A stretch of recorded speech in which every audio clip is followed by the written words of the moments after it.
Yes, no, Jim looks beautiful.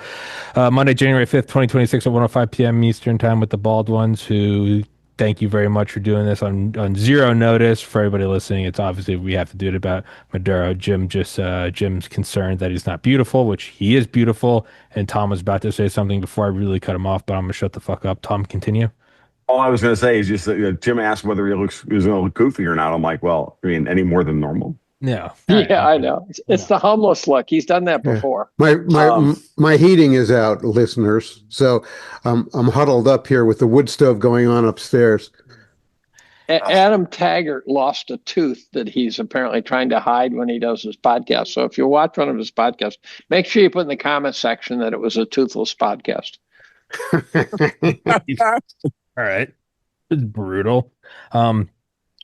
But so do you think it's just kind of bluster around everything that Trump just did with Maduro that he's now saying like, hey, Cuba, you're on notice and like we're taking Fuck Greenland? no. Or do you think he's This is going? a very I deliberate. hope he's going for it. Do you think it's just bluster though? Well, when you say going for it, he's going for a lot of this. It's a manifold operation with a lot of different angles to it. You know, there's the enforcing the Monroe Doctrine, which means giving notice to people that we won't allow the Western Hemisphere to be colonized.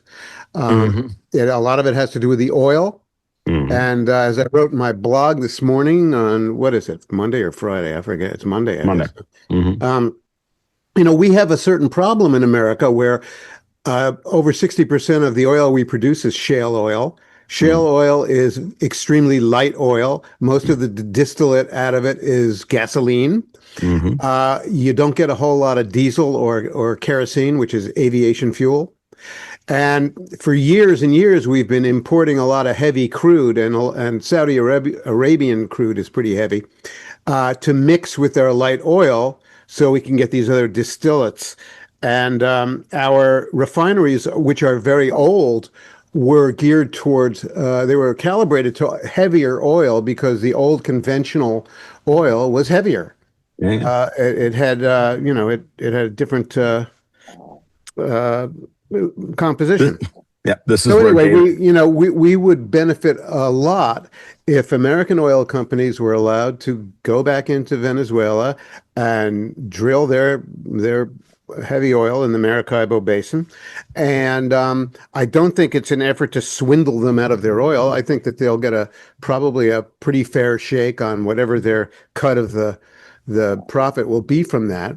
And it has the potential of working out okay for all concerned.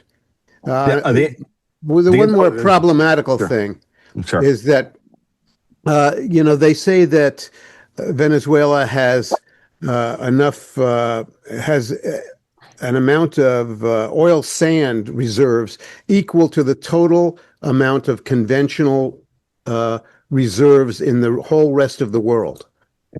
But these oil sands are very difficult to get out of the ground. They require a lot of money and a lot of highly technical recovery methods, and they're located in the Amazon jungle, which is not a good place to work, mostly from a disease point of view, but for other reasons.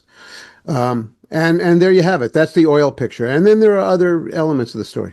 Okay. There's actually more to the oil story than even that, Jim. I'm just going to add to everything you said because I agree with everything you just said. So yes, if you look at Venezuelan heavy oil, you look at even Saudi Arabia produces a bunch of different grades, but yes, they produce some medium heavy sour. So do the Russians. Urals grade is considered medium sour. And then of course you've got the Canadian oil coming out of northern Alberta. That's also pretty heavy oil as well.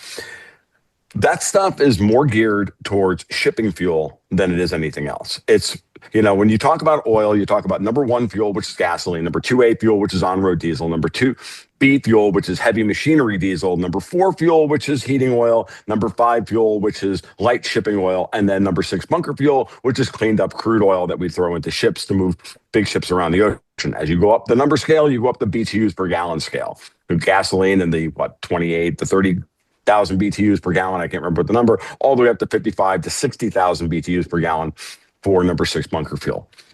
So now I want you to think about this strategic element when you're dealing with it. Why is China buying Venezuelan crude? Well, they can't get heavy sour crude from many other places. Well, you think, okay, well, they can get it from the Russians, except that's in eastern Siberia, and this shit doesn't flow at Siberian temperatures. So now you got to build a pipeline, Heated or pipeline. a heated pipeline, which is hideously expensive, or you got to build a rail line and never forget that part of Russia's strategic defense initiative or plan is to have a different rail gauge than the rest of the world. So Chinese rail gauge, Russian rail gauge. No, we have, and for 50 years, 60 years, we had the Sino-Soviet split, where neither the Russians nor the Chinese wanted to have transportation across the Amur River in the eastern half of Russia. They have one now. They have both a road and rail line bridge across the Amur River. You can go look that stuff up, and so that's beginning to shake itself out. But that's an outgrowth of all of the hideously belligerent shit that's been coming out of the Obama-led White House, the EU, downstream of Ukraine, and everything else. Like the Russians and the Chinese started working on this stuff 10 years ago, and so for the Chinese, at the end of the day, it's actually cheaper to get into the Venezuelan oil game, to get the heavy sour crude, because they're building out a literal blue water navy to challenge anybody, especially the United States, in that area of the world. So us taking control of that, or at least changing the dynamic in Venezuela, very important, because here's the big one, and this is something Hegseth said. This is to Jim's point, that right now, the Venezuelan people aren't getting anything out of that oil. It's mostly coming off as a byproduct of cartel activity, and none of that money gets to the Venezuelan people. It just gets converted into cash to fund Hezbollah and IRGC and ISIS and all this fucking rotten. No King's rallies. Yeah, no King's rallies. But more importantly, all the way across the line, all of the City of London organized crime bullshit, including the drug trade, including the CIA activities and the cartel activities and everything else. Now, what does Hegseth say? We want to rebuild the Venezuelan oil output, which is currently running between 18 and 20% of peak output, and that Venezuela, the United States, and China together would benefit from the expansion of the oil production coming out of Venezuela. In effect, what I think that's ultimately what was negotiated for, to exfiltrate Maduro. The U.S. got what they wanted. They've got Maduro singing like a canary in custody to explain to everybody how they stole the 2020 election, all the other stuff that goes along with that. At the same time, China agrees to stop shipping fentanyl precursors in and around the Caribbean, right? And other things, along with the cocaine and all the other stuff. And their gibs on this is that, well, they still get access to the Venezuelan oil over the course of time in order for them to police the shipping lanes on the far east side of the world. They're going to get their sphere of influence. We're going to get our sphere of influence. The Japanese are being rebuilt, being allowed to rebuild militarily and in terms of a navy, in order to be an antipode and a guarantor of Chinese expansionist ideas that the Chinese have, which also helps Russia deal with the fact that they don't want to become a Chinese satrap in 20 years.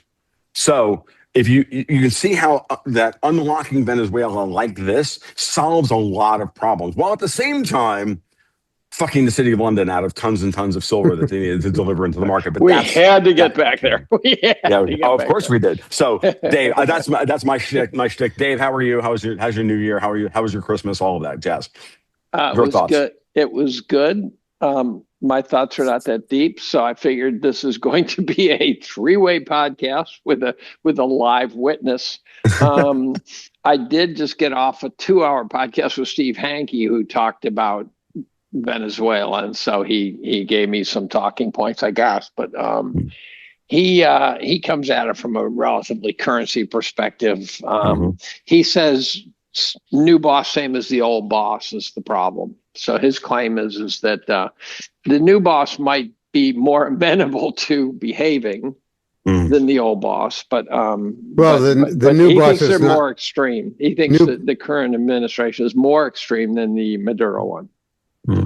Well, the new boss is not going to be allowed to invite Hezbollah and Iran and China to enjoy the platform that they enjoyed previously. That's I think that's that might be over. true. I think that might be true. Yeah. No, I think, and it's funny watching the situation in Iran. I think is very interesting because you're watching the usual suspects, all the neocons and everything. Like, I can't like read Iran at this point. I think Iran is at this point feels like the similar operation to Maduro, which is we put pressure on the ground to, in effect, I wouldn't say exfiltrate, but to protect the Ayatollah needs to get out, right, and intact. He's got receipts on what was being done in Iran, and that and it's time for that regime effectively to end. But the big thing is to keep breaking down the remnants of the axis of resistance, which is a very much a British and French operation.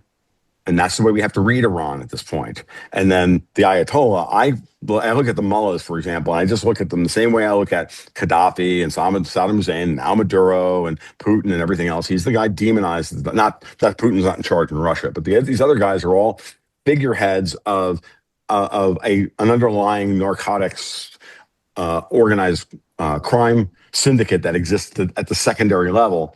And they're the figurehead we're told we all have to hate by, guess who? The British, downstream of the British neoconservative media that exists on both sides of the pond, all across the quote unquote rules-based ordered West. Wait a minute. Isn't it a little strange that considering how many problems they have and how disabled they really are, essentially functionally disabled, that the Europeans have any mojo left for doing any of this meddlesome stuff? Well, that's what I'm getting. See, what I'm saying, Jim, is that this is all the stuff. This is all the state of play before Donald Trump, right? And now Trump is like systematically breaking each piece of it down bit by bit by bit, going all the way back to the 12-day war over the summer, then the peace deal in Gaza, getting everybody around the region to buy into the peace plan was a very big deal. Flipping various bits of the various players on the game board, like Qatar, UAE, Jordan, others, the Egyptians, the Saudis, and taking them out of that mode of, well, Trump is only a 4-year phenomenon, and once he's gone, everything's going to go right back to the way things were before. That's the tail risk for all of us and all of this analysis. But what we're watching is a whole lot of people make moves which say we're not going back to the old game board, no matter how much we get gaslit by London, Brussels, the usual suspects. It's a major realignment of spheres of influence, and it's every bit as significant as after party of the Napoleonic Wars. What does this do to the BRICS? What's this do to the BRICS? Well, again, it's interesting, Dave. You bring that up because I've been thinking about this a lot recently, and one of the things I've come to realize is that BRICS as a concept was born out of as an antipode and an abreaction against an Anglo-American unified West doing their horrible shit, right? So you get Russia and China, who really don't have anything in common with Brazil, which is basically WEF land at the political level, India, which is the British, the British Raj, and South Africa, which is a mess. It doesn't the BRICS never made any sense as a concept. So, but it did as an antipode, just as an abreaction to the Anglo, empire of chaos. I thought the origin of the BRICS was actually something like Jim Reed or something, who just came up with a cute acronym to describe emerging markets. You are correct about that, and then it was turned into something more. Like it was more. So I think it was the same guy. Isn't Jim Reed the guy at Goldman that came up with pigs? I think he's somewhere else. I think he's where the fuck is he? Morgan or something. I don't know where Jim is now.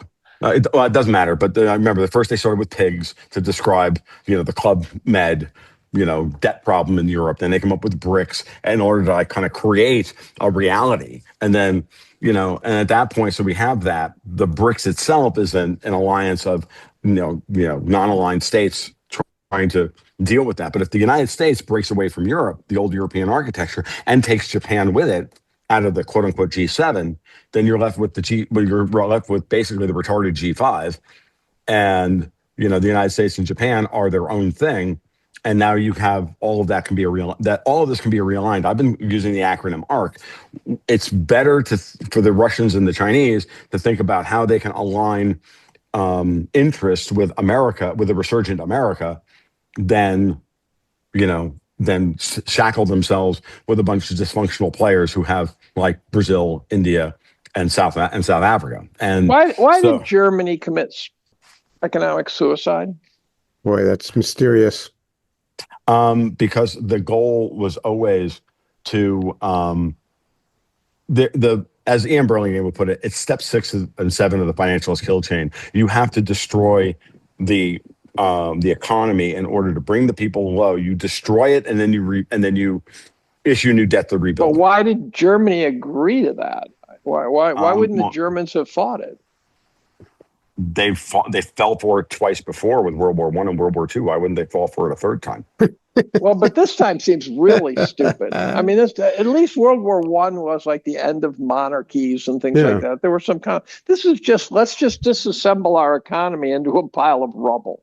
Well, the thing is, if you look at it this way, Dave, Germany was schmoozed into this because they were told that they were going to be the power behind the European Union. Because the European Union the European Union's power within the European Union, Germany sits at the top, fights a little bit with France and Italy, but really Germany was driving all of the we blow up their gas supply from Russia of cheap gas. That was funny. And then they're the power that has no power. And they also disassembled all their nuclear power plants, and they went to green energy. I mean, one of the things this tells you is how powerful propaganda and ideology can be, because an awful lot of people swallowed the Green New Deal bullshit, and they rolled over completely for the Nord Stream blow up. They didn't even complain. They didn't make a peep about it. Well, the other thing to think about, guys, is that what country in the major country in the European Union still has nuclear power plants? France, right? Sworn enemy of Germany. And what has Macron been doing for the last 9 months? Angling to take Ursula von der Leyen's job. Okay, and at the same having sex with his father. Well, I leave that on the cutting room floor, or for everybody to exactly. But yes, and then you have the UK, as always, manipulating everybody and trying to wheedle their way back into. And it's like it's all at the end of the day, it's just a whole bunch. It's the same old shit over and over and over again. Germany hates France. France hates England. England hates both of them, and everybody wants to be king of the ant pile, or everybody thinks they're. What's that song from the '60s? They're riding in Africa. Da da da da da da da. They're starving in Spain. Remember, it's like the Kingston Trio or something. No, that's Randy Newman, wasn't it? Was it Randy Newman? Let's drop the big one now. They all hate us anyhow. Yeah, Randy had a bunch of those, the Burning Cuyahoga River, and but that was his, that was his international geopolitical song. Yeah. No, I mean that's kind of my read on this, and I mean it's a good question, Dave. Why did the Germans go along with it? Because basically they were told they were going to get what they wanted. But beyond that, they have not only invited the collapse of their societies, but they've invited revolution like on an 1848 level. Yeah. And I think that's what 2026 is going to be. It's going to be a replay of 1848 with, universal revolution across the European continent. I'm not gonna cry one crocodile tear over that. Yeah, and I really don't see how the EU get ugly survives. Though, right? They could get ugly though. Yeah, sure. I feel crocodile tears could be spilled when you find out that we're all connected. we're part of the Borg, and part of the Borg is burning in hell, right? So yeah. No, what I'll say is I feel absolutely bad for the European people who have been destroyed by all this. Like their middle class has been destroyed just as much as ours has. Their problem is that they've been subsidized by the United States middle class for so long. They think their system actually works. And they have no prospects and no plan for how to get out of this predicament they've jammed themselves into. Mm. Whereas, you can see that the USA, at least with Trump, is at least trying to make some kind of a plan. we have a pulse. We have a pulse. The way I like to look at it now, guys, is as opposed to looking at it whether or not the United States has hit rock bottom or not. No, we hit rock bottom. We lost the country, but now we're trying to fight like hell to get it back. And if we frame all of what's happening now in that mindset, that we're actually kind of like fighting the revolution all over again. That changes the way you like frame you see all of these moves on the chessboard. And it's interesting, since I started doing it that way, I started doing this just before Trump got shot last year. I started thinking of it in these terms, and it's gotten more. And the more I use that framework, the more I'm both edified that the future is going to work out and terrified about the path at which we're going to go through working this shit out. Mm-hmm. So. Well, but at least I can be edified about something. Let me put it that way. One of the hidden dynamics that's going on in this is that the Venezuelan operation is part of a larger operation to deprive the Democratic Party and the American left of all of their funding, which has allowed them to carry on most of the fuckery that we've experienced. And they're attacking it from many sides. The Somali thing is only part of the grift wagon that's been rambling through from sea to shining sea in our country. The Venezuelan thing represents an immense amount of drug cartel money and Chinese communist money that flows to these, thousands of NGOs. And what we're seeing revealed in the last 10 days is just how much money has gone into the Democratic Party to make mischief. And like the Somali thing, and it's obviously spreading from state to state to state now, right? It's no longer just Minnesota. Yeah. Minnesota, yes, a soda. But it's, and the idea that this was done by just Somalis is so outlandish. I go, imagine we were told go to Germany and set up a $10 billion sting. We wouldn't know where to start, right? You can't take some Somalis and bring them over and say, okay, now run a $10 billion racket in the United States. So they're plausible deniability front men. I hope to hell we find out where the money actually went. And it wasn't to buy. I think it went to all these salaries in the NGOs. There are thousands of these NGOs. They have been using them as a repository for employing their foot soldiers, all of these graduates of the Ivy League and the universities who come out with their DEI education. They have no prospects to work in a real economy, so they stash them in these NGOs with good salaries. They make a lot of money. They lead comfortable middle class lives, and they don't really do much except organize parades and no King's Days and help the Antifas carry out their mission. And fund re-election campaigns. Yeah, and that. And election fraud and, bribe judges and bribe houses. And senators and congressmen. And senators and congressmen. And we have reason to believe that Maduro is going to spill the beans on a lot of I can't wait. The Congress people who have been receiving money through Venezuela. Did you see Trump paraded fucking Maduro, the paddy wagon that was carrying Maduro around New York City on their way? I mean, with the sirens blaring, entourage. Oh yeah, no, that was. I can't shake the belief that Maduro knew it was either going to be caught by us and some sort of prearranged agreement of treated with some kind of civility or getting a knife jammed up his ass. I think that Maduro might have been in on him getting captured. I think he knew. He absolutely knew. That's my so gut. This is my Maduro in honor of Maduro.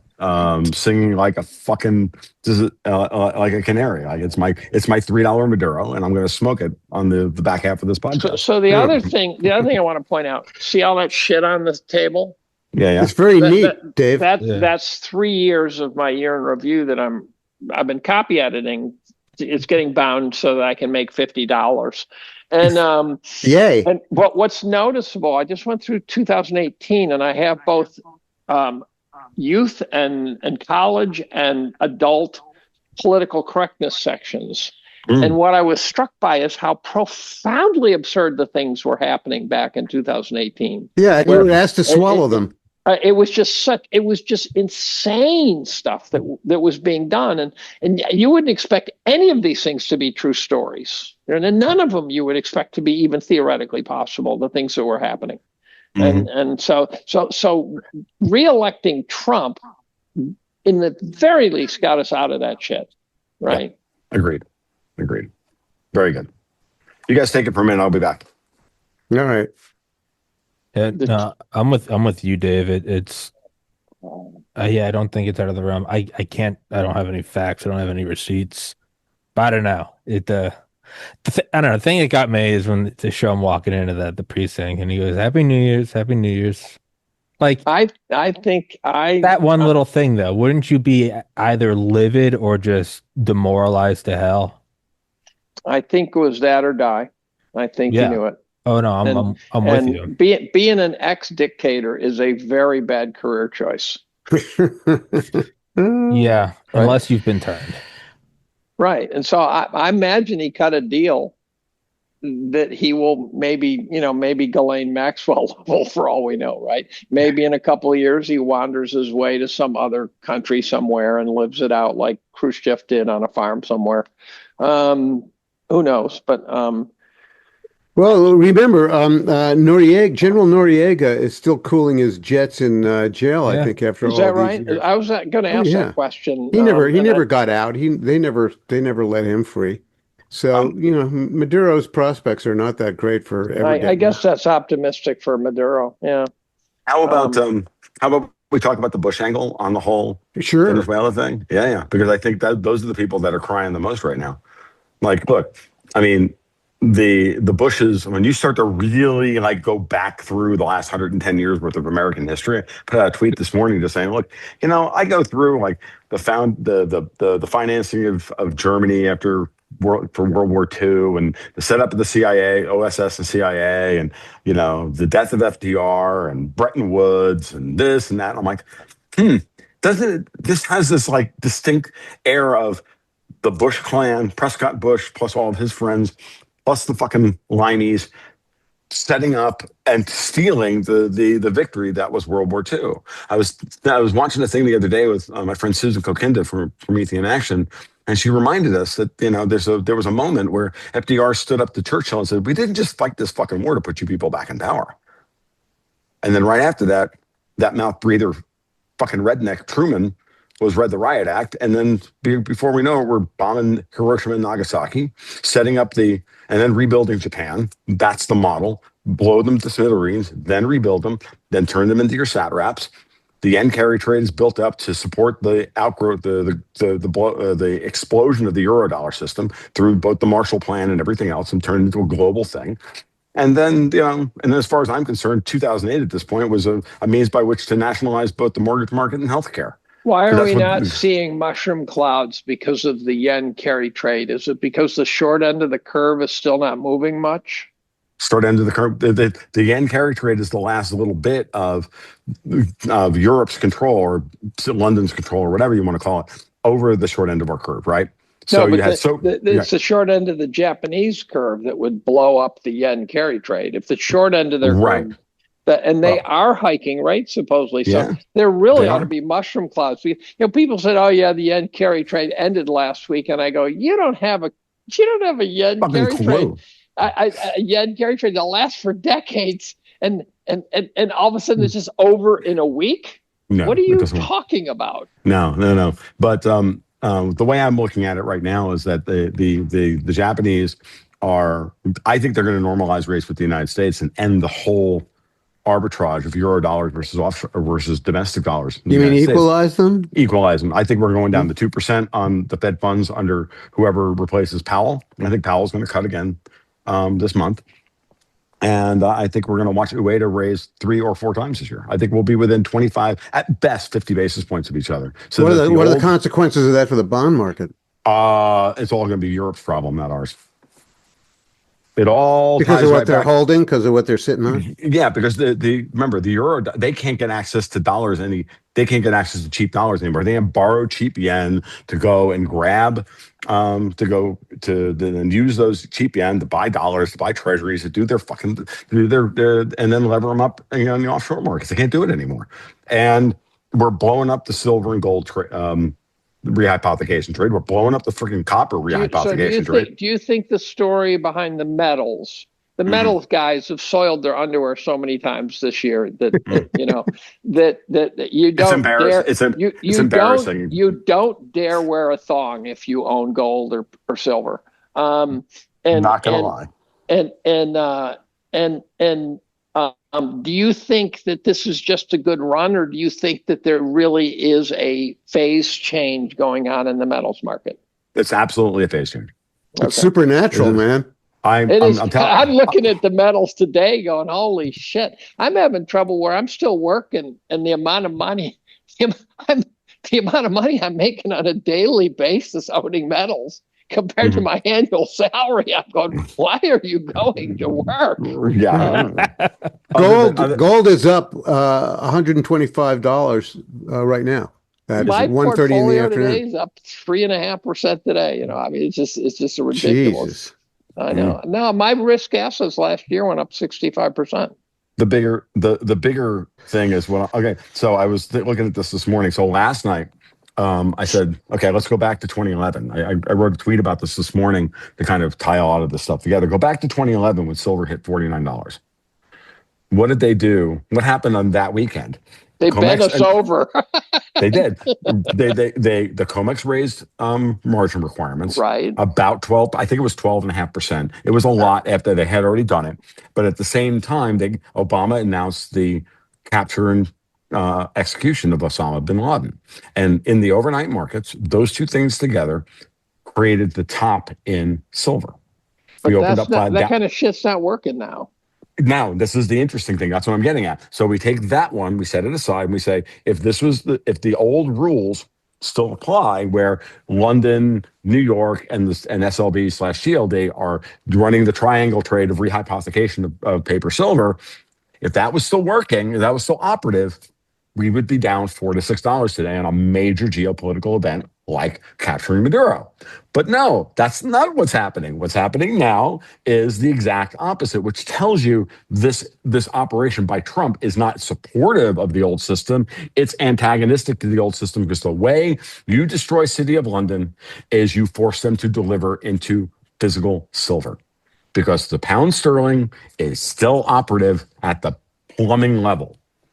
They still have the gold and silver flowed from London, Zurich to the U.S. Yeah, but I'm sorry, guys, but it didn't stop there. Is my guess. My guess that was en route back to the east. Is that correct or no? I mean, I think some of it was headed for China. Was Venezuela a crossroads for the silver and the gold trade coming out of South America? Probably on the way to some of it was going to China in the form of concentrates and doré. Some of it was going to Zurich to be refined into the LBMA good for delivery bars in 3 to 6 month time. And what's happened slowly over the course of the last, well, not slowly, but dramatically over the last year, is that everybody's going, I can't lease you my silver because I don't think you're good for it in 90 days. No one is leasing silver because why would they?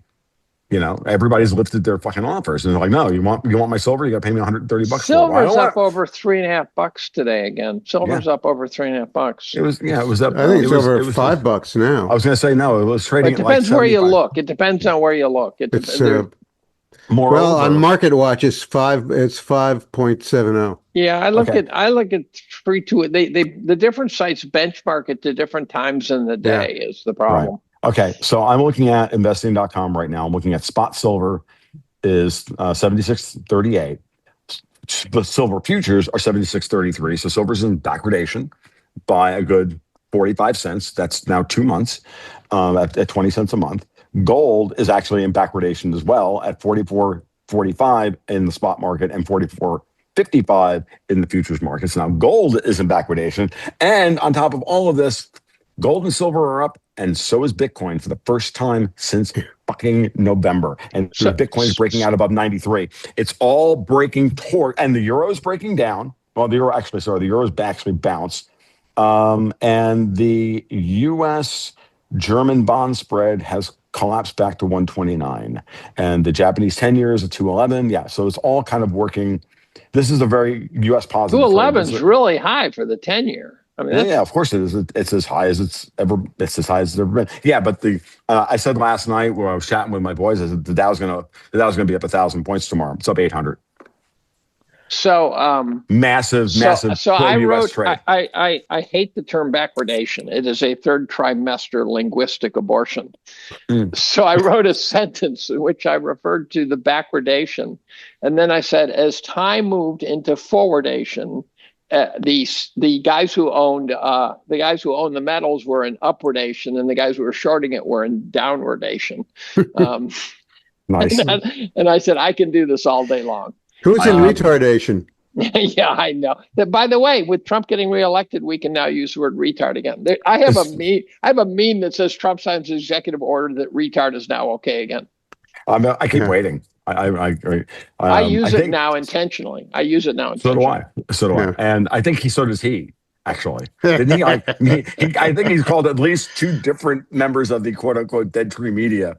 There's a 2014 tweet in which he used it that was really, and I think it was good. I think it also says you're all fucked up, and his earlier tweets were precious. They truly were. And they're still pretty freaking good, actually. Even when he's like, even when he looks like he's off his meds, and you're like, nah, he's not off his meds. He's just playing psychological games with everybody. I think he's hilarious. Like, hey, what do you think of the story that Venezuela is not going to be like these other regime change episodes, like Iraq and Gaddafi, where you end up with a country in total chaos?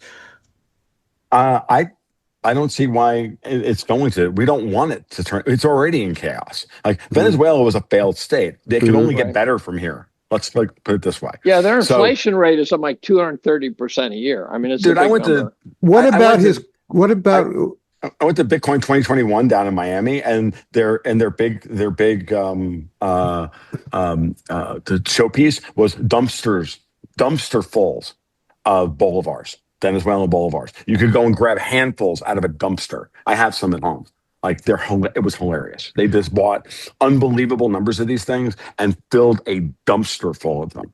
What about Maduro's allied narco CCP adjacent compadres down in Venezuela?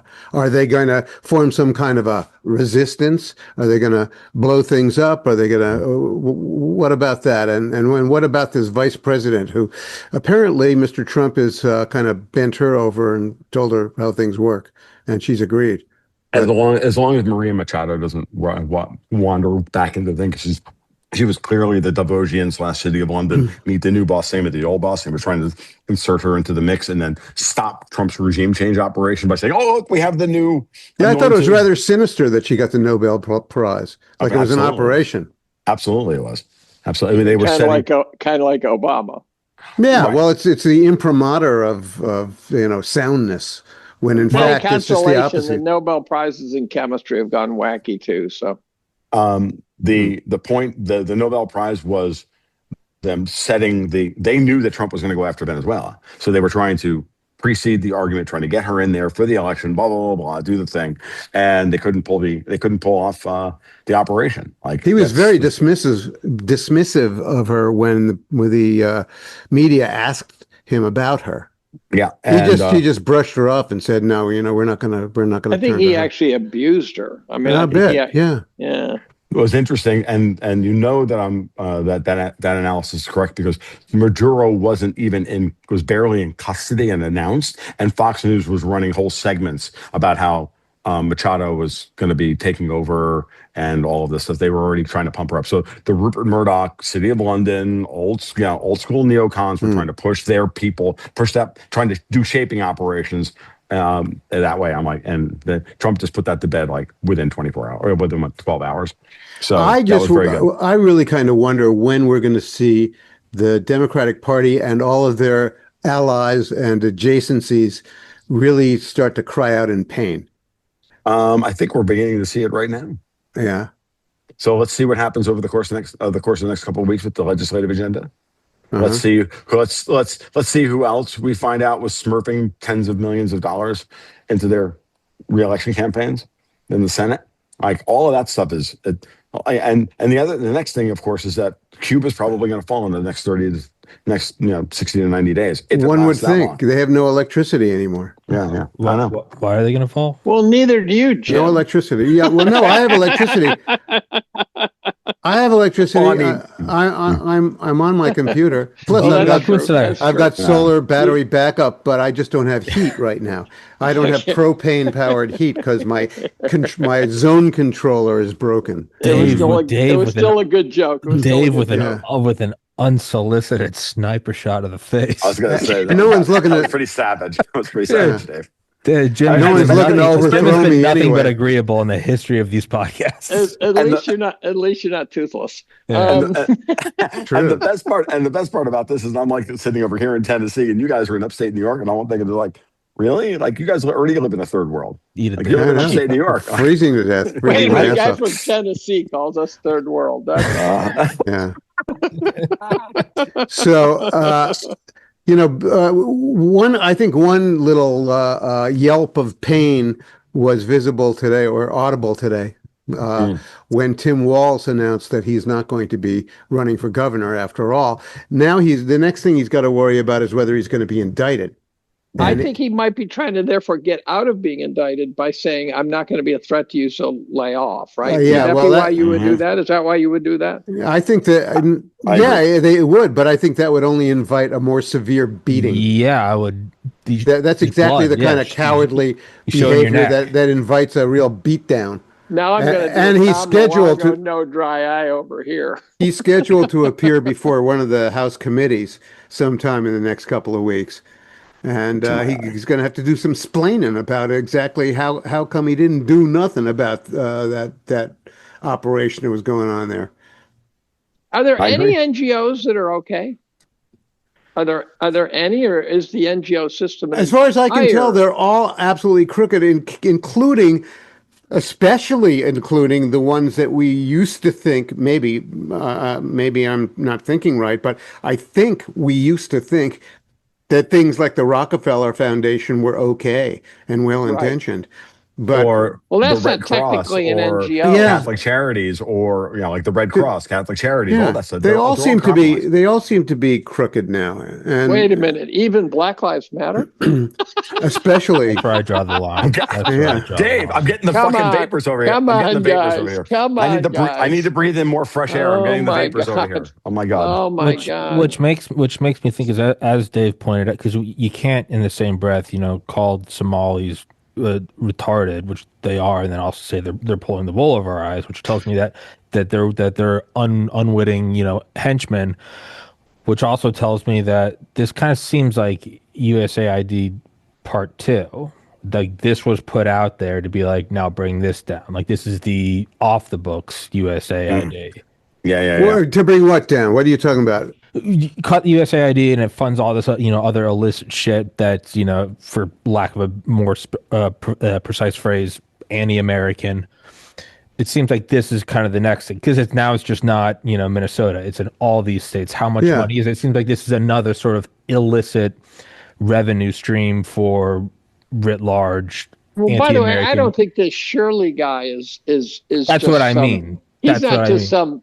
some 20-year-old who That's what I decided mean. to wander in. Did you see him on the All In podcast? No. He's a pretty intelligent guy. I don't doubt Right. that. I don't doubt. I'm not saying he's not smart. But I'm saying I think he had backing.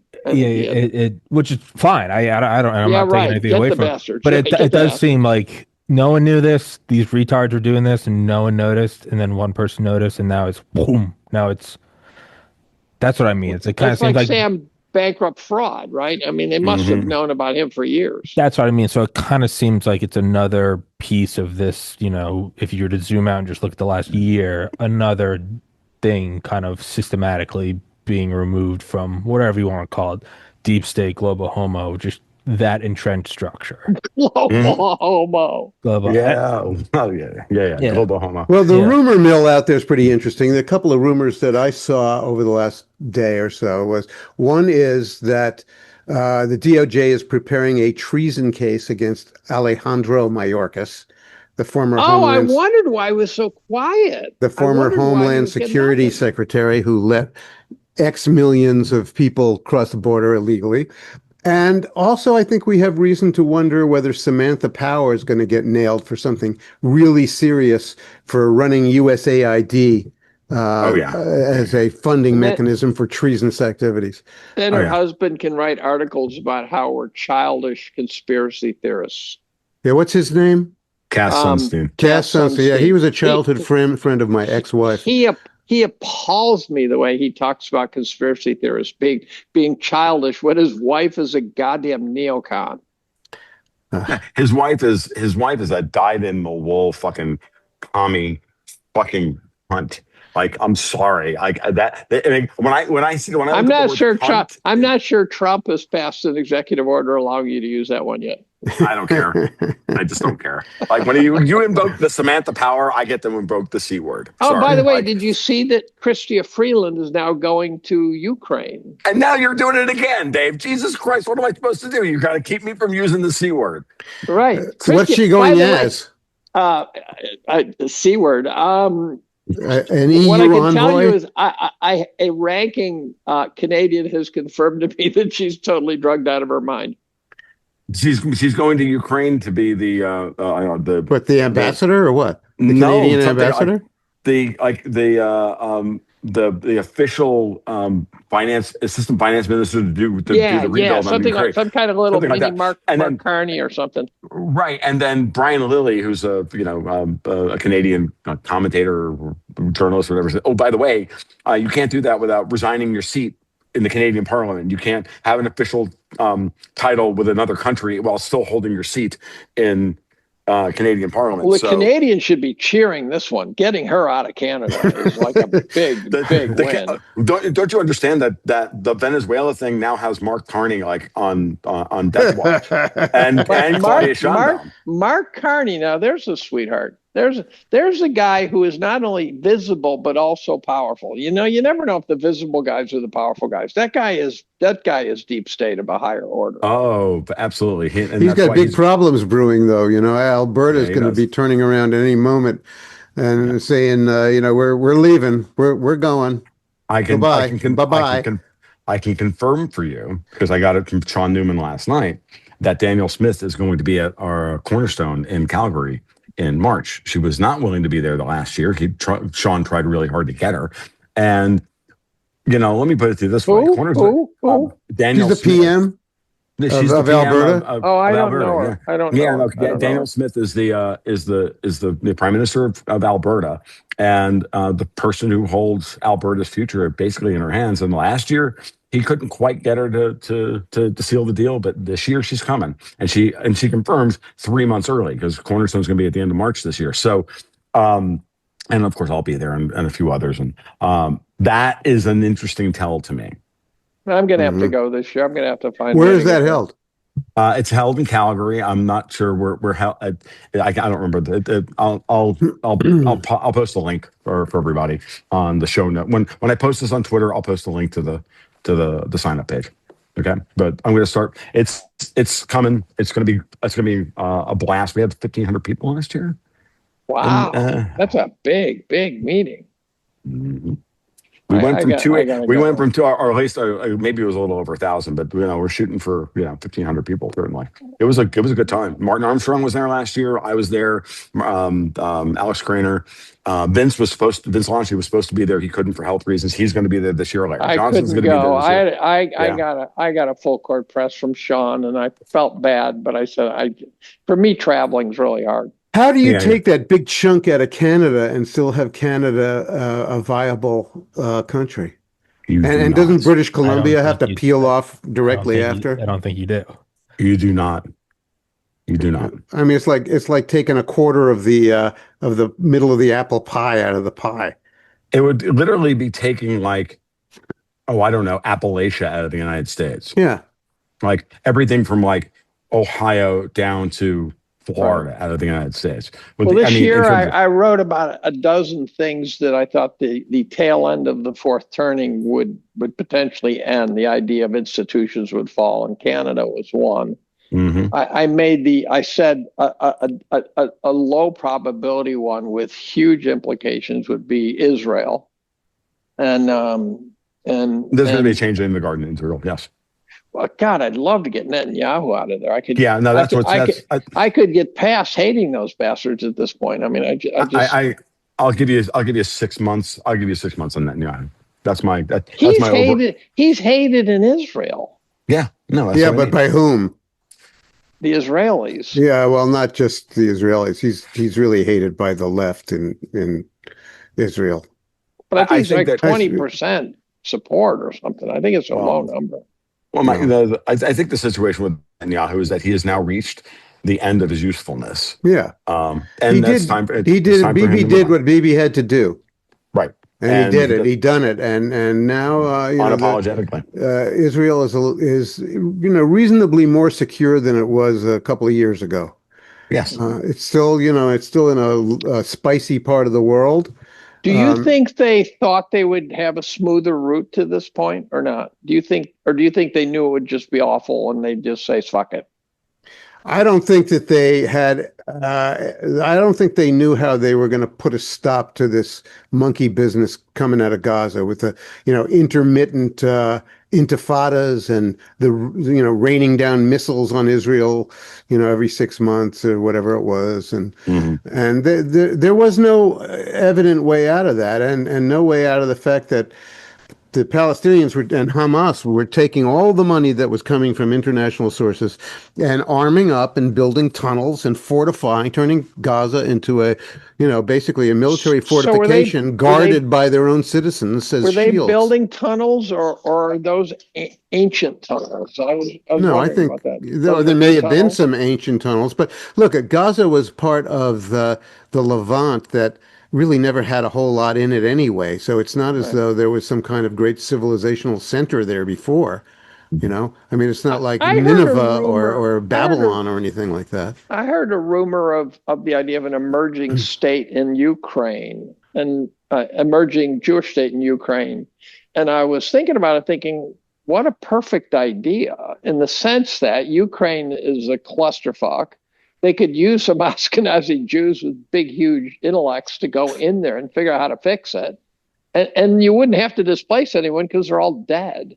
Well, is there some geographical disposition that you're thinking of? I just picked up little shards. Has anyone picked up any of these shards about a Jewish migration? And Putin is actually pretty favorable to the Jewish state idea, I think. I get the feeling that it would not be going against Putin, which but look at Zelensky. Zelensky made a big deal out of his Jewishness, and look where that took them. Well, but I think but Zelensky's irrelevant. Nazi. I think, but Putin was asked about Israel, and he made some fairly favorable things that suggested to me that might not be. Well, they've had fairly good relations with Israel on and off for a long time. That's right. And there are a lot of Russians in Israel. That's what I was about to say. That's exactly what Putin said. He said there's something like X gives thousands or significant part of the population. Yeah. And this is why, and this is why Russia's policy towards the entire Middle East has looked the way it has. If you think our role in the Middle East is complicated, or at least trying to exit the old neocon, British, Zionist, whatever you want to call it, thing, the Russian counterpoint to that, the Russians can't really counter that, because they have such a strong Russian Jewish population in Israel. And a lot of those Russian Jews in Israel are science guys and computer guys. Right, smart guys, right. Yeah. We're looking at the birth of, if everything works out, and I want to remind everybody that it's an interesting thing that's come up recently. Look at all the deals either weapon technology or the big trade deal with Egypt, $35 billion. Like the Israelis are now, since the settlement of the 12-day war and then the peace deal with Gaza, Israel is now making very, very strong moves for themselves to become autonomous and not need the American quote unquote support. And that's in effect, almost in many ways, you can almost say the birth of an independent Israel, which is exactly what we would all prefer to have than this one that is, a plaything of vaster powers. Same thing with Palestine/Gaza. It's the same thing. Forget about. I mean, I know why Israel wants that territory, but what's also potentially the case, and this is where my ignorance really shows, that Israel's hemmed in and geographically doesn't have a lot of acreage. And as a consequence, this idea of setting up an annex in Ukraine, all of a sudden, it just clicked. I thought about it. I said, that makes sense to me, because now you have the ability to propagate the tribe and not be hemmed in the way they are in Israel. The biggest issue is getting rid of the European backed regime in Ukraine, getting to a peace deal, getting to a peace deal, and then letting all of these different ethnicities work out the future. The Russian enclave and the Russian part in the eastern part, the Hungarians, the Poles, the Romanians, the Turks, all of them. Everybody's got a piece of Ukraine in that respect, along with the Ukrainians themselves. And this is a very difficult situation. But the Ukrainians could use the help. They've got a huge country and no people. Right now, no people. So in the same way that Venezuela is a failed state, and you've got all these Venezuelans living abroad, hoping they're all cheering today because they can now, all these middle class and upper and middle class Venezuelans who left after Chavez took over, now they can go back to rebuild their homeland. I wouldn't rush there yet. I'm not rushing. I'm not saying that. But no, I wouldn't. If I were them, I'd be sitting there going, "Okay, I'm going to watch this play out for a couple of years." Of course, but that'll happen in Cuba too. By the way, that'll happen big time in Cuba, big time. And the same thing will happen in Ukraine. And they will bring with them their deeds that show what they owned.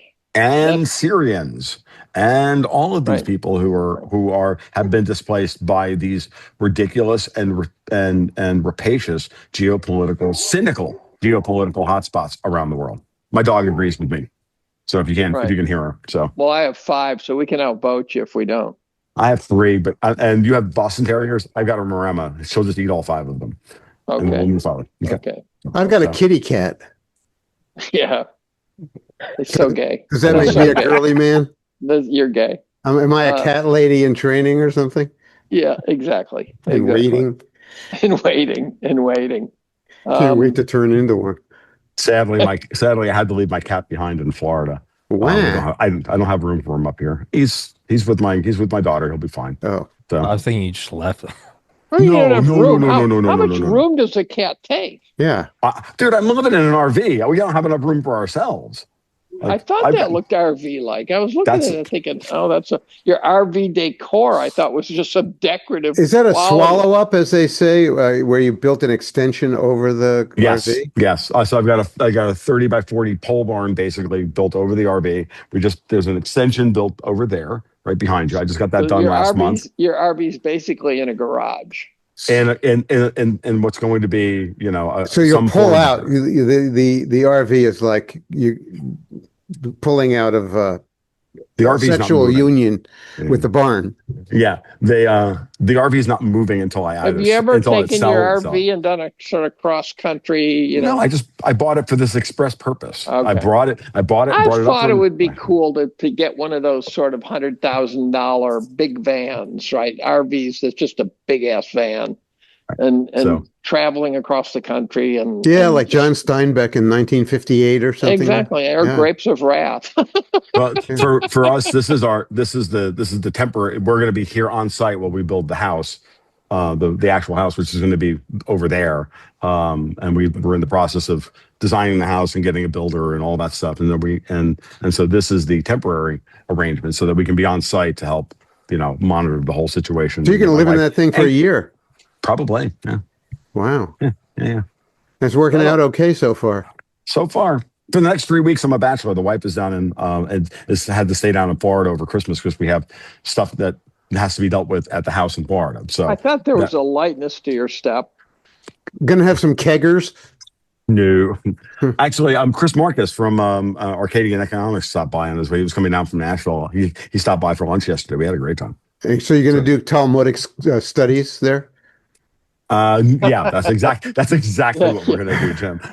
Yes, exactly what we're gonna do up here. Well, I'm Me and wondering if do we have much more to say about the Venezuelan thing? I mean, it really only just happened, and there hasn't been much news out of there since then. We don't know who's running around with machine guns or not, or capitulating or turning themselves in, or Well, here's I'll tell you what bending I have over. to say. What the peanut gallery on Twitter was Mhm. driving me nuts because the arguments they were saying to refute and to support the move seemed so stupid to me. Like they're Mhm. saying, well, the one, for example, that drove me nuts is like, well, the Venezuelans took, Exxon's whatever. They took over, they nationalized it. And I go, well, okay, Exxon are big boys.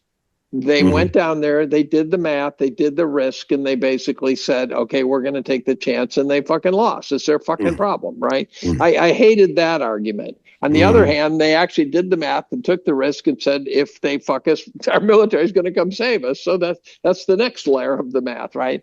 Mhm. The guys who said it, they kept saying it's about the Smartmatics, and I'm going, we created the Smartmatics. What are you talking about? I couldn't figure out what's the Smartmatic argument. We generated Smartmatic voting machines to rig Venezuelan elections. Right, and then they got used against us. Right, but you don't take out. The other thing is by taking out a leader, Mhm. it's kind of open season on leaders a little bit. So that's a serious Well, move. Well, we didn't kill a and bastard. remember, Well, but still, yeah, and we had Zelensky not a week ago take a pot shot at Putin's house. what do you Mhm. do? And I missed Supposedly, that. set 91 drones at Putin's house in Valdai. Boy, that seems to me to be a reckless move. You think? kind Because of. Yeah. then the Russians turn around and go, look, we know that Keir Starmer, Emmanuel Macron, Zelensky, and von der Leyen were all involved in the planning of this operation. That's effectively the Russians saying, don't show up in public.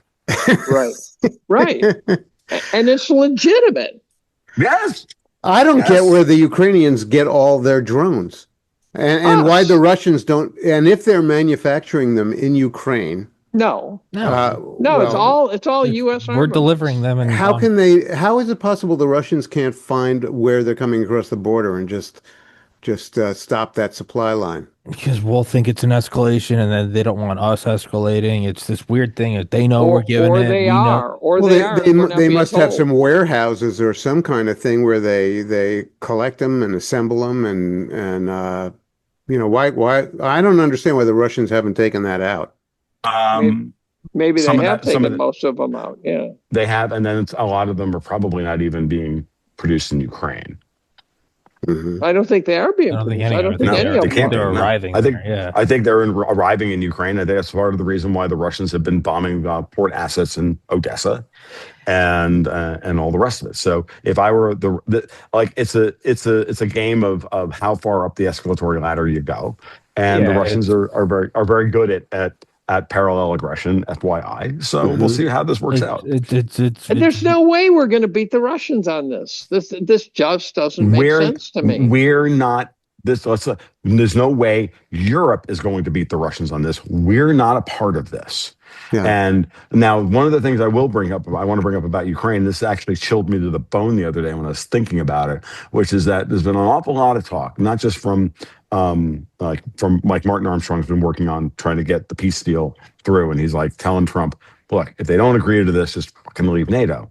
And there's a whole lot of European chatter to the same effect. This is not to tie Marty and the European Union together. That's not what I'm doing. I know Marty personally. How can the Europeans leave NATO? No, They are NATO. The Europeans don't want to leave NATO. The No, we're Europeans want, NATO. the We're Europeans NATO. want us to leave NATO Oh. because we're probably the only thing holding NATO back from attacking Russia directly. Because France is more than happy at this point to fucking nuke Moscow. That seems preposterous to me. Boy, Maybe. it'd be an awful lot of Roquefort cheese I- going up in smoke. Yeah, I know. am- France would last about 20 seconds. I am not putting that idea out there as a high probability event, but you can't discount the idea that they want us out of NATO so that they can start the process of building for a 2030, 2031 attack on Russia, where they get 5 years because they know That's the all Russians. pretend. That's all pretend, Tom. That seems They can fictional pretend, to but me. that's Yeah, all they're that going to seems do. Well, fictional to me. they can print a whole lot of money and nationalize their economies and turn it into a war footing economy. Just like that's what they're doing. Well, I they're mean, pretending to do that. I don't know that it can actually happen without, they're going to end up being like Germany in 1919. Or 1932, right? I think Take your pick. I think their plan is to do all this, and I think Trump's plan is to bankrupt them, which is why the gold and silver markets are so very important. It's why controlling the oil flow around the world and getting pricing leverage over the price of oil is very important. We got to break down the Brent crude contract because I think that you counter a lot of this stuff in one theater by attacking in another theater. That's where we get back to the yen carry trade, the bond spreads, all of that stuff, and we start blowing up friggin' European banks and then forcing them to deal with the consequences of their inability to deliver. And then the pagers will start blowing up. Oh no! Ouch. I actually used that line when I was talking about when the markets finally start going emergent and correcting, and I said pagers will be blowing up. Is that a pager in your pocket, or you're just glad to see me? Yeah, exactly. Or sad to see me. Yeah, exactly. How about it's funny. I was doing the end of the year review, my market report yesterday, which was all the weekly, monthly, quarterly, annual charts for all gold, silver, Bitcoin, all the ones that I do all the time. And I always end with the Dow, right? And so I put the weekly, monthly, quarterly, and annual charts of the Dow up there, and I commentary on each of them, and then hit the space bar, show the annual chart of the Dow, and go. And then just shut up for like 10 seconds. I'm like, looks like a bull market to me, folks. First full trading day of 2025. Maduro's gone. Dow's up 800 points. 2026. 2026. Sorry. Yes, you're correct. Sounds like 1929 around March to me. Maybe. 1929. I'm reading Sorkin's book right now. It's actually pretty good. Really? He's such a tool. No, but he dug into some stuff that I don't remember the other treatises doing, real personal interaction stuff, and I'm finding it entertaining. Between whom in the 20s? The different players, like God, I can't remember the names, Nicholson or something like the guy ran the guy ran the biggest bank. And there was a lot of battles between the Federal Reserve and the banks and stuff going on. And the power structure of the Federal Reserve in Washington, for some reason, I didn't know much. I'd read a bunch of Fed minutes from 1926-ish zone, and the Fed was very, very careful what they said even back then for fear of moving the markets in a downward direction. And so you're left with this real haunting sort of parallel between then and now. Reading Sorkin's book, and you get the feeling Sorkin, I saw a couple of interviews of him, you get the feeling he was a little surprised when he dug into it and started writing about it, that he said, holy shit, we're there again. What did he mention? What was the reaction to Andrew Mellon saying liquidate everything? I'm not that far along yet. This is still the buildup. This is where the speculation has hit a fevered pitch. Uh-huh. And there were the Shoeshine boys are giving stock tips. But also there was a battle between a lot of the bankers saying, do not in any way, shape, or form tap the brakes on this because these guys know what they're doing, and other guys saying we are headed for the abyss. And so there was a real battle going on between the doomers and the speculators. And the other problem that always gets understated, and I don't know if Sorkin's going to hit it, is that it was a consumer bubble too. So people they had all this new stuff. They had radios and hair dryers and washing machines, and they'd saturated the markets. Right. And I, there was actually a paper by some student out of University of Virginia that I read a handful of years ago that really did a nice job. I can't find it. I've been unable to relocate it. Where did a nice job describing the consumer credit, all the pay-go loans and shit like that. And it was just the parallels with today are pretty strong. And what I was going to say is, I think you have to factor in the global scenario as well at the same time. Because remember, the stock market meltup in the late 1920s is as much a function of the collapse of the European sovereign bond markets in the mid 1920s and all that capital rush into here. This is Martin Armstrong's view of the thing. So we haven't had a collapse of the European bond market yet. So but while we I don't certainly have a ton of liquidity. I agree. And what I'm getting at here is that I'm not, again, you and I, Dave, are not disagreeing that I think this is a reckoning coming in terms of valuations. That again, it's timing. I think that the order of operations has to be that Europe has to literally implode first. The capital. We get another capital. So what day is today? What day is today? Tuesday. What are the prospects for the European bond market blowing up? High. And how does that calibrate Very high between the fact that the EU has no fiscal control over what these countries do, and yet they have they have to somehow control the effect of this bonding. No, I'm with you on that, Jim. I understand. They don't. Oh, God damn it. Decline that. No, fuck with that. No, that's a better view, actually. Hello. Hello. Everyone's just wait a minute. They're ordering pizza on us. They both said "God damn it" at the same time. There was this spontaneous. How did that both happen at the same time? I know, that was so surreal. What the fuck? Yeah, I don't know. Now what do we do? We can play solitaire. Yes, we should do that. I should have solitaire ready. Just Pong. I know. Pong. I'll tell you, we'll check and see what the markets are doing today. Sorry about that. Some idiot called. No, you're. Wait, because Jim just took a call. It happened at the same time. Jim simultaneously took a call when you did. Simultaneously. No, I didn't take a call. I killed the call, and my iPad. And my iPad. I got the heating emergency going on, and my readout said that it was the plumber. Shit just happened.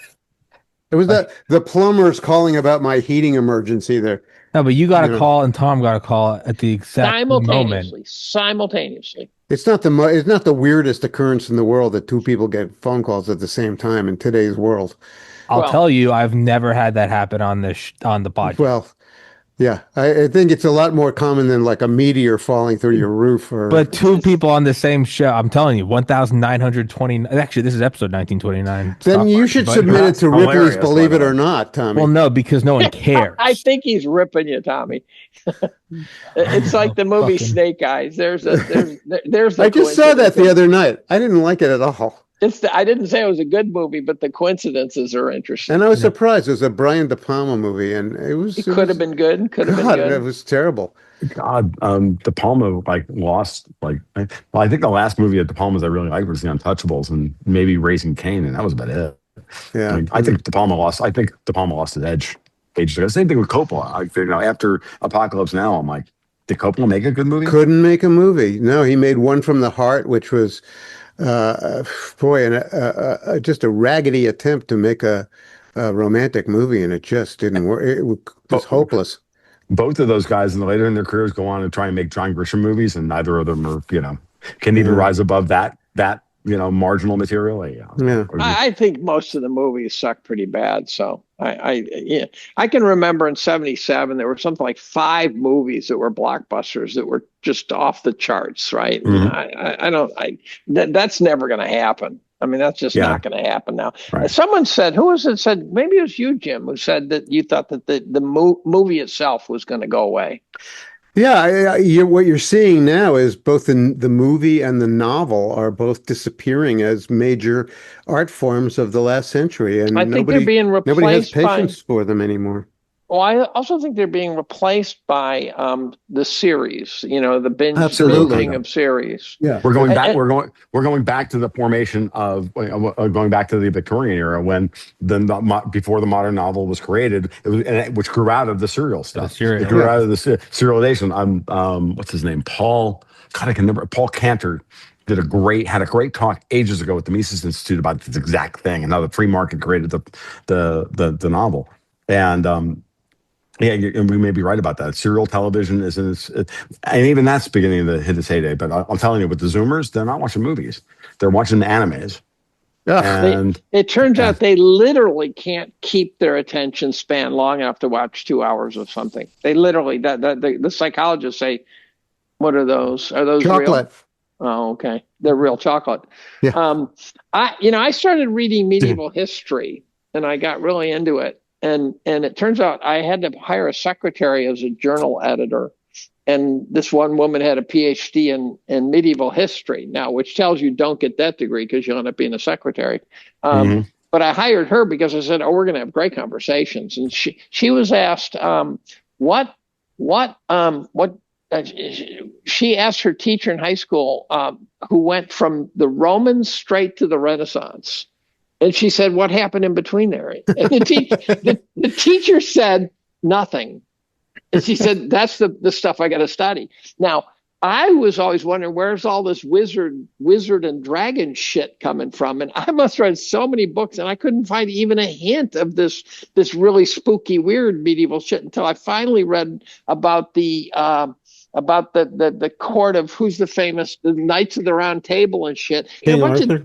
Yeah, King Arthur. Supposedly. And it was all dime store novel shit. It was all just the total trashy crap. And that sort of took over the image of the Middle Ages. Our current image of but then movies got realistic. And some of those, like, do you guys watch the Viking series on the History Channel, starting with Ragnar Lothbrok? No. It was really good. Oh, you should go back and watch that. It was really well done. I think the later episodes, as their society got more complex, it got less interesting. I think when it was young and raw, it was much more interesting. Isn't that always the case? It turns into a soap opera. Vigor, you need that youthful vigor. Well, but also, so what happens is these series start out as these raw things, and then they turn into soap operas where it's just drama. It's just drama. And I'm going, no. It's psychodrama. Yeah, exactly. As opposed to drama. And so, but the Middle Ages, like, you ever read A World Lit Only by Fire, for example? I've got some great medieval history books, and it's really entertaining shit. And 13th century scientists were trying to figure out the distance to Saturn, and you're going, what? And it turns out the number they came up with was something like 30 million miles. I'm going, okay, they're way off, but how the fuck did they conceive of 30 million miles? I thought they thought it was just like a blanket over the earth with pinholes in it, And these guys were on it. They were all over it. You got it. The book, The Name of the Rose. The book and the movie, The Name of the Rose. That was great. That was great. It was good. It's one of the few things by Echo that I can actually stand, because he's a commie. So but that's but the book is very good, and yes, the movie was very good as well. Right. I will cop to that one. The idea that nothing happened in the Middle Ages is so funny. It's hilarious. Funny. Like Shakespeare. Well, he's not the Middle Ages. I know. People think the Renaissance. People think the Middle Ages was the Black Plague, and they don't realize, no, that was the end of the Middle Ages. Yeah, right. Black Plague brought the end to the Middle Ages. That was the beginning of the Renaissance. Well, it shows you how traumatic the fall of the Roman Empire really was. They say that the Britons stopped bathing and forgot how to make ceramic, crockery. When the Romans departed, there was no city of London as such back then, but when the Romans departed, the Britons kind of forgot and gave up and didn't retrieve these skills for centuries. Well, so Hollywood's image of the Romans is they were always bad guys. Of course. And they did bring civilization to the world at the tip of a sword. but they did bring civilization. How do to you the think world. it arrives 2,000 years ago? Right, everything. I watched Pinker's book. I think it was Steven Pinker's book, "Better Angels Among Us," which is a good book. Although at one point he has a chapter where he's talking about all the different ways they figured out how to kill people painfully, and you couldn't read it for more than a few minutes Like before brazen you're. bull. Oh my God, the shit they would do. And you go, and as he said, I could be looking at Adolf Hitler and not think of doing that. I mean, Sure. it's just awful, awful stuff. But he said 25% of the population died of violent death. And I'm sitting there going, that was in an era where Mother Nature was trying to take you down hard. And yet 25% died of violent death. I'm going, holy shit. Holy shit. You know what's worth reading is Fernand Brauddel's book, The Structures of Everyday Life. Which about? Yeah, I think if I remember, it's really more about the Renaissance period and maybe the late Middle Ages.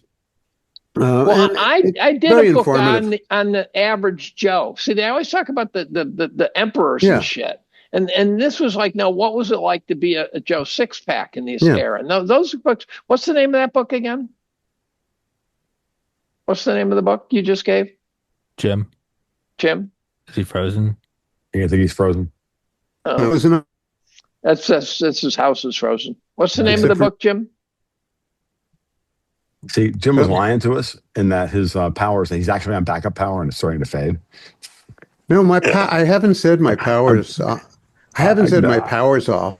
I know. We were cutting In out. fact, I've said it for like 4 times. My power's on. What's the name of the we book were making fun of you, Jim. What's the name of the book?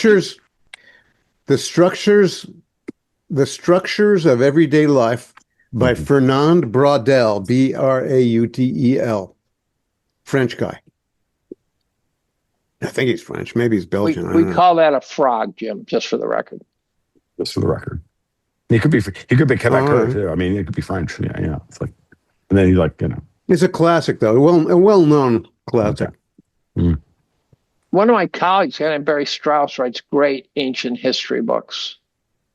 Look up Barry Strauss, and you'll find a whole bunch of books on just various chapters in ancient history. He's really prolific, and I haven't read them all, but they're pretty good. Look, I got to say, I think we're running out of gas, you guys. Probably. I think we're good. I don't want to be a downer or anything. But reading materials. Yeah, that's fine. I think this was very useful and a very productive conversation, and I think it was very cordial and good to see everybody after the New Year's and after Christmas and everything. And nobody called nobody a bad name. It is still. I did. I called. What was her name? You called Samantha her, Power. Yeah. I mean, Krista Friedland, I think. And Samantha Power. And Samantha Power. Both of them. And Cass Sunstein. We got it. We did the golden rule. You can call all those people the C word, but you can't call each other the C word. Well, I want to say something very interesting, that's very interesting to me about language these days, is that I find endlessly amusing that Dave Chappelle calls everybody a nigga. Right. Especially Trump. Right. Whenever he's talking about Trump, he says, that nigga did this and that nigga did this. And I just find it endlessly entertaining. And I wish I had permission to do that. Did you see when Bill Maher, who's a Cornell grad, did that, and then he got obviously a major bucket of shit. And it turns out he had Ice Cube on the next show, and Ice Cube explained to him that he said that's our word. But that's not true. It seems to be. I mean, that's what they're copping to. But it is now. Yeah, it really is now. It is now, but not. It's unofficially. It's unofficial, but Tucker Carlson on a show one day was dealing with Pierce Morgan, and Tucker kept using the word faggot, and he kept saying it. He just kept saying faggot. He says, why can't I say that? And Pierce tried to push him on the N word, and Tucker wouldn't touch it. Tucker wouldn't touch it. So well, I guess you got to be careful, but increasingly, I think we're entering a phase of a little bit more semantic laxity. Yes. right. See, I won't do it because what'll happen is they'll clip out that phrase and it will end up on Cornell Reddit. Oh, for God's sake. Oh, No, yeah. no, that would absolutely possibly happen. Yeah. And so you will be quoting out of context. And I can live through that, but I don't need my colleagues to have to put up with it. Yeah, fair. Yeah. Right. That's I perfectly don't fair. want Cornell to get in the headlines. That was the problem I had when Ted Cruz and Mark Levin attacked me. It wasn't I couldn't take the beating from them, but I don't need my colleagues to say, "Oh, fuck Dave, he just goddamn pissed off the Jews again," and Right. I don't care. And I'd vouch for you, Dave. well, I actually had a Nobel So will Prize I. winning colleague who spent 2 years in an attic saying he would vouch for me, but I wouldn't ask him to vouch for me. When the president of the National Jewish Association called me a Holocaust denying Nazi, I that's when I said, okay, I draw the line right there. I'm going after that guy, and I did. And Victor Davis Hanson. I was on the podcast with Hanky, and I mentioned Victor Davis Hanson. And you got the feeling he wanted to get by that one fast. Mm. But Victor Davis Hanson attacked me. He was wrong 3 for 3. Yeah. He made 3 points. He was dead wrong. I took him down, addressed every one of his points, and said, "This is where you're wrong." And then I said, "Victor, when they say that the history is written by the victors, you shouldn't take it literally. It's a lowercase v." But I was disappointed in him too because he kept doing it. So it was clear that he was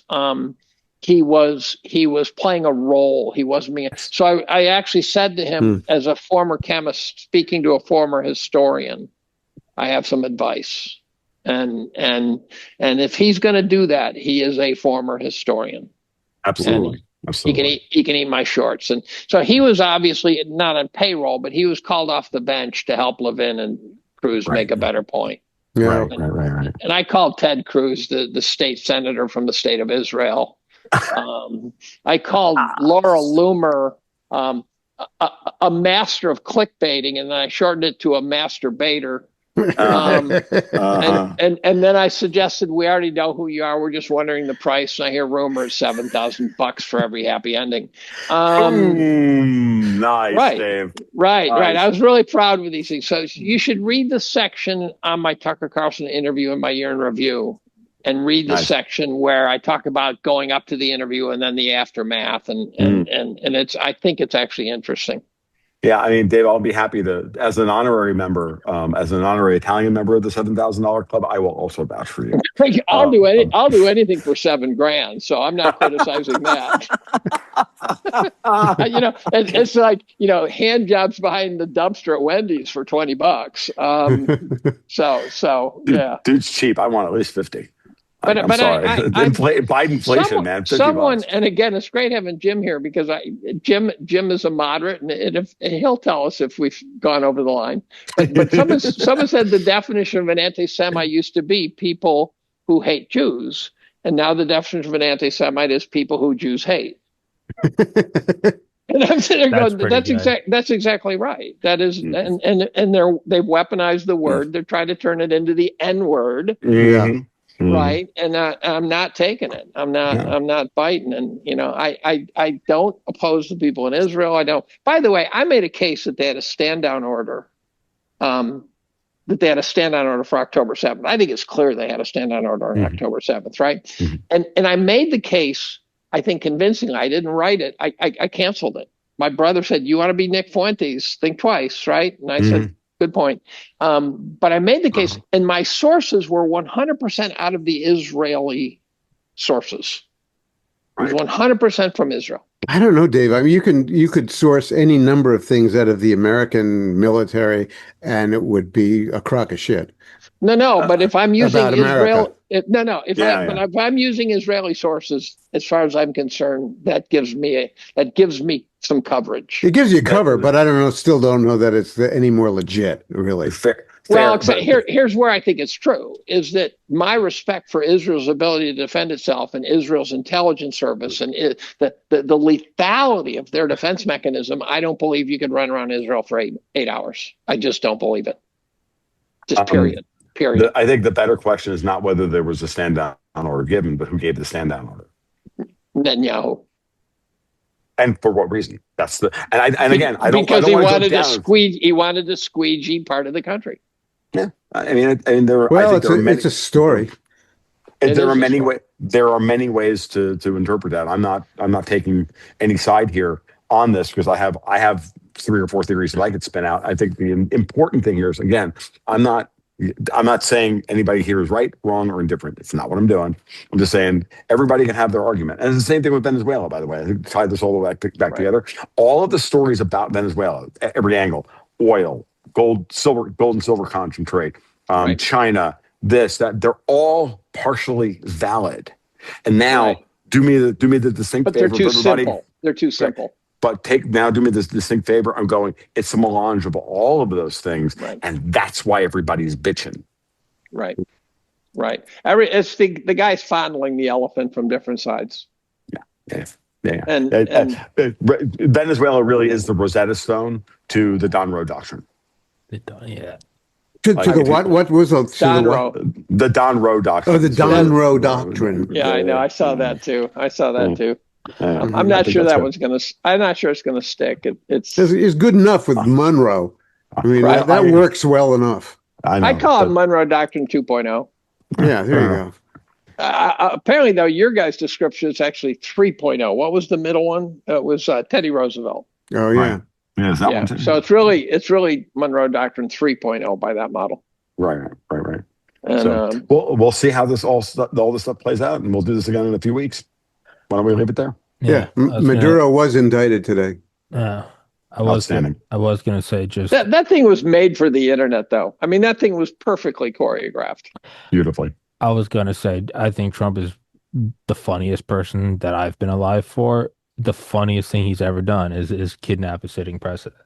That's the funniest fucking regardless of, I don't know, Delta Force guy this morning, aside from the prowess of it, face value, that's the funniest. He stole him. Yeah. Hey, have you read the Fort Bragg cartel? Have you read the Fort Bragg cartel, by the way? Yeah.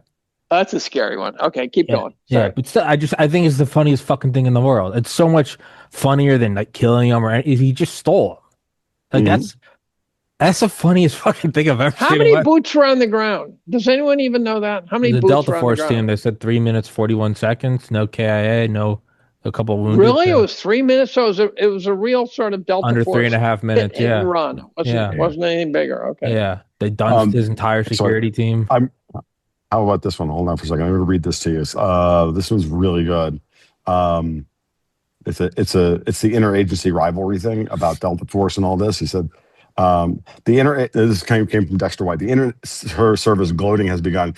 If SEALs had run this op, they would have lost 30 dudes, failed to get Maduro, and made 5 Mark Wahlberg movies about it, plus 67 podcasts sponsored by the Black Rifle Coffee Company. Delta, however, are elite. Who wrote that?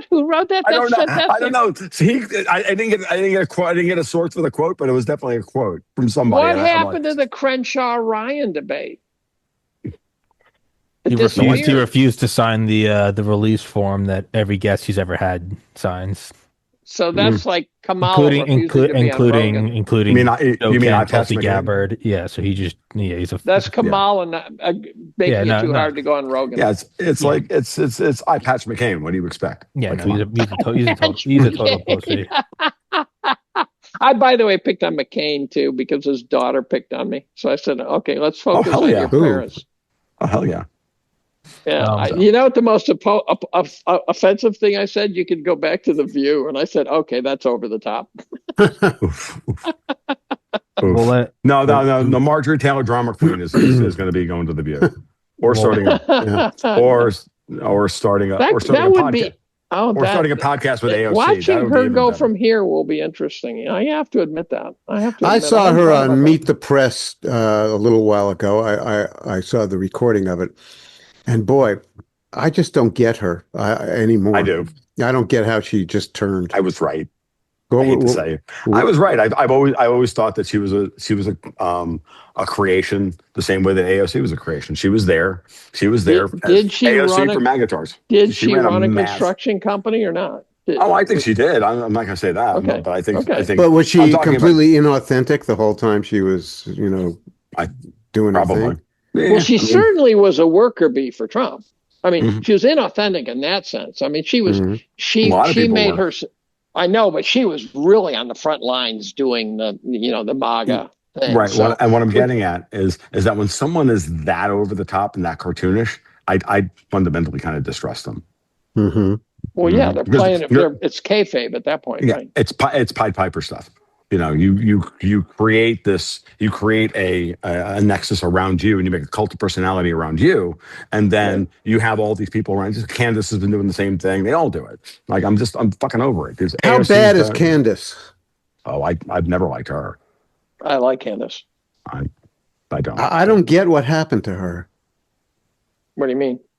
She went from having presidential aspirations to something totally fundamentally different. Well, she's also wrecked her career. Well, she's still huge following podcast. Huge. Yeah. So the rector career could be that. Well, let's say reputation. Well, amongst those who want to wreck her reputation. Uh-huh. Right. You got to realize you're getting it through a lens that she is disrupting the Republican Party in a way that if she succeeds, they're fucked. And so there's going to be some serious propaganda against her. I've been watching for evidence she lies, and I haven't been able to find it. Mm-hmm. No, I think she's very good I think she's very good at what she does. Don't get me wrong. I think she's extremely good at what she does. I don't know if she lies, but she seems to make mistakes. I'm not sure she does. Yeah, you'd have to give me a mistake, but maybe a tactical mistake. Yeah. But did the Macron thing work out for her? Macron's wife has not done a DNA test. Well, that's how you solve it. Yeah, I guess. And the truth. To me, the fact she hasn't done a DNA test tells me she's fucking a dude. What I'm getting at is not that Candace, not the, like, for example, the Brigitte Macron story that she quote unquote broke is she didn't break it at all, or whatever. Out of a book. Right.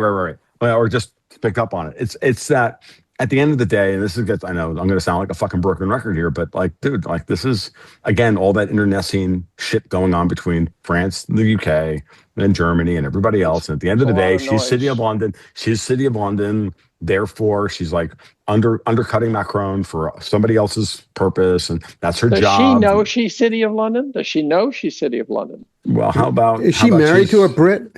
She's married to a British member of the House of Lords. Dang. So I didn't even know that. I didn't. Oh, you didn't know that? Oh, yeah. No, this is part of the. I knew he had an interesting position. I didn't know that. Yeah, that's the thing at this point. Like that's the dividing line on all these people. It always comes down to who's getting activated because London's ox is being bored, and Trump is clearly going after all of them. When are the Brits going to start being portrayed as the villains of the Bond movies? Now the Bond movies because the whole James Bond thing is to validate the whole British friggin' perfidy model, right? Hey, did you watch MI5 series? Did you watch the MI5 series? You mean Mission Impossible? If you watch Mission Impossible from MI5 from the moment that Chris McQuarrie comes in to start writing it forward, so that would be Rogue Nation through the end. Oh, the Brits are the bad guys. Tom Cruise and Chris MI4, Ghost Nation, 5, 6, 7, and 8. The Brits are. No, I'm talking about the TV series MI5. No, I haven't watched that, but I'm talking about the Mission Impossible movies. If you watch the Chris McQuarrie, about the TV. Go ahead and watch those, and watch them carefully. Well, they're entertaining because their portrayal of the Americans is hysterical.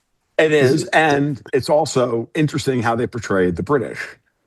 So the good guys. Well, they're the good guys. No, not at all. They're not the good guys at all. They're the friggin' they're the plot. They're the guys behind the plots of all of those. Are you talking Mission Impossible or MI5 the series? I'm talking Mission Impossible, Tom Cruise, Chris McQuarrie. Okay, that we're on different.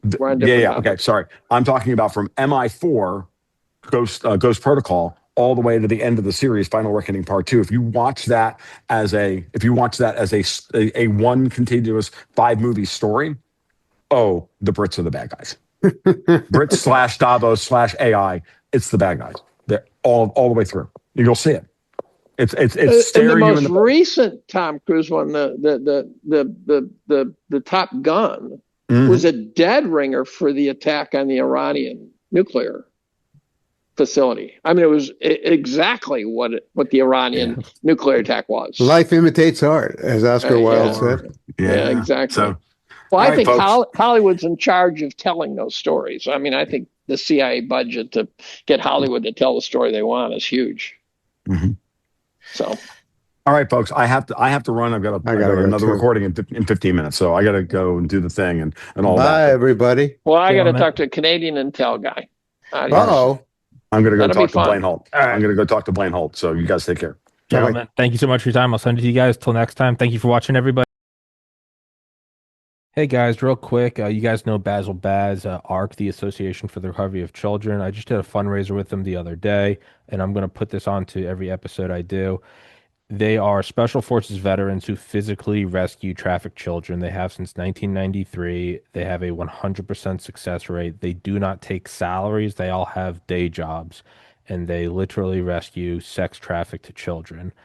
Donations to them are a tax write-off. I get nothing from them, and they have not asked me to put this on.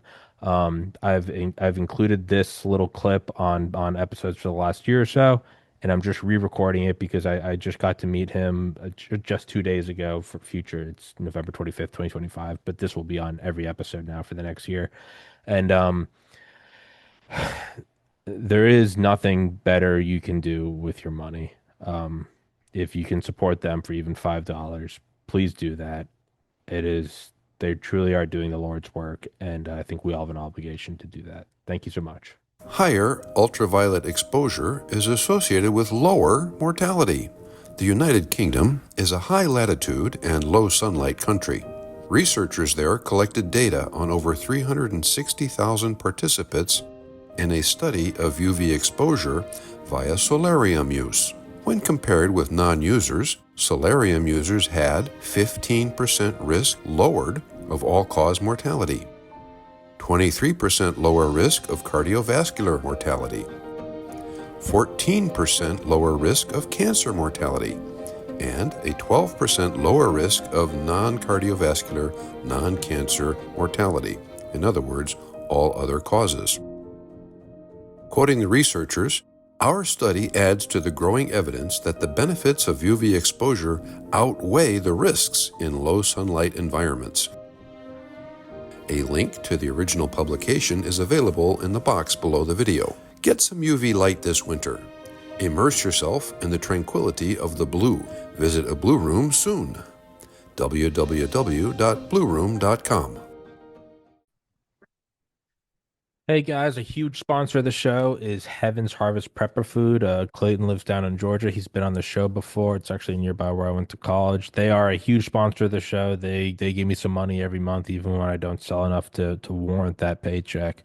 Meaning that the show is not free. It's just that it's free for you. If you guys need prepper food, or if you're just interested in supporting the show, I'd please ask you to go to the link in the description. Go to Heaven's Harvest Prepper Food, promo code TPC for 10% off. 72 servings per pail, 25-year shelf life. These things are, they double as dumbbells. Pasta Primavera, cheesy potato soup, mac and cheese, loaded baked potato casserole, chili mac, cheddar broccoli soup, cheesy lasagna, teriyaki rice. You can get banana chips. There's also raspberries, strawberries, and apples. There's a bunch of freeze-dried fruit, or you can even get seeds to plant your own garden. It's not a bad thing to have. It's like gold or ammunition. It's a good thing to have.